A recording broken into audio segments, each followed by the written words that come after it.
Lockdown time, lockdown parenting. I wish I didn't have to do this. I wish the virus goes away soon and I can move on to another series that I wanted to do in my videos that I'm making. Even in the best times, caring for children is a balancing act that is never mastered. Even in the best times, I'm telling you. The ground shifts constantly and we adapt accordingly. We are doing our best to provide the care, support and love that we can at this time. Our children are also acutely aware of the disruption and the change. And they are looking at us for leadership and for stability. In fact, they are insisting upon it. If we falter, they reflect it in their behaviors, and that's such a lot of pressure. So what we need to do as parents is we need to maintain our balance, because we have kids who are looking at us for that kind of stability. I'm going to quickly talk about 5 things that we really need to keep in mind if we want to maintain our balance.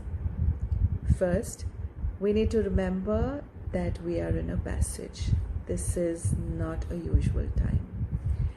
It is not a time when everything that you wrote in your rule book of how you're going to bring up your children, how your house is going to run, what kind of lovely food you are going to be making always, is not what you can do right now.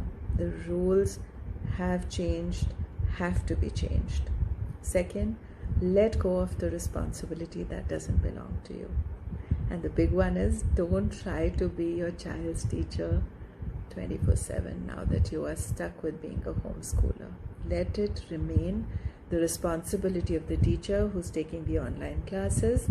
Doesn't matter if your child does not end up learning everything that he was supposed to learn or she was supposed to learn during this time. Third, stop being an entertainer or a playmate for your child 24/7. They need to learn to entertain themselves. They need to learn to do play on their own and do some stuff themselves without you being there on their head all the time.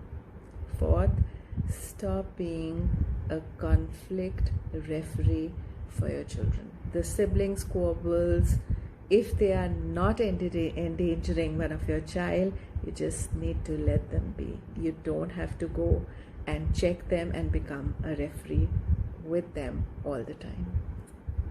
Fifth, and a very important one, stop yourself to not have any boundaries for yourself. So make sure that you've set enough good personal boundaries for yourself in a day and for your child and for all the other people, and encourage all the people in your house to set their own personal boundaries. You need to have your me time, and we need to find a way that we are able to balance our day with grace. So use these 5 tips. They might help you keep a balance that your children need, through which they see stability, which is again the most important thing that we need to do during our lockdown parenting time. This is going to get over. I don't know when right now, but we are in together. Do tell me if there are any particular topics or any issues that you're facing and you would like me to talk about them in my videos. I'll be very happy to do that. Stay tuned.